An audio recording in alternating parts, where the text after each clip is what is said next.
Биздер увольнение кыла албайбыз силер. Штатта турбайсыңар. Кантип увольнение кыласыздар? Жок, биз окурга кирип аткандан кийин да ошо вот нияз Окурдун балдары мына, окурга киреді. Мам, по-любому силерди увольнение кыла албайт. жок, Потому что силер договор түзүп атасыңар.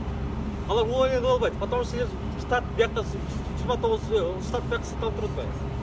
Вообще биякта увольнение кыла албайт. Алар силерге бизге мисалы, экзамен зачет тапшыра албасаңар, алар бизге список бериши мүмкүн. Мо балам зачет тапшырган жок. Примите мер деп бериши мүмкүн. Почему баягы изучу боюнча служебный расследование біз жүргізе албадық, дабырдым алар жүргізе албады. Потому что не имеет права дабырдым алар жүргізуге.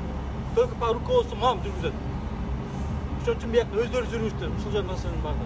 жок, чын айтканда мына 3 айда эми например эти русты окуп өтөт да адам дегенчи. Анан например сөздүн ачыгы 3 айда эмес, сварка менен стройканы үйрөнүп алам, чын айткандачы ошо убакта охрана эми кайтарган эмне кыйынчылыгы бар да эми 3 ай окуп. Биринчи алып туруп анан кийин эме дейт, 3 ай окуп. Алгандан кийин Сен азыр сөздөр эртең жатсаңар, мамга барасыңар, мама менен силер договор түзөт.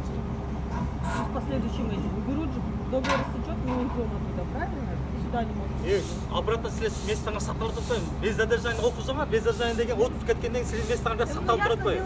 По-любому за половину не сдадут экзамен, не дадут нормально. Анда окубайсың сен. Почему? Давай, окусаң да тапшырасың. Нет, ну, Почему окурдун балдар тапшырат, сен почему сен тапшыра Мы албайсың? уже места же все уже взяли же, правильно? Кто вместо нас будет работать 3 месяца? А мы придем Окурдун балдар иштейт, окурдун балдар договорун түшөт. Биздин акча көтөрүп берет, окурдун балдар иштейт.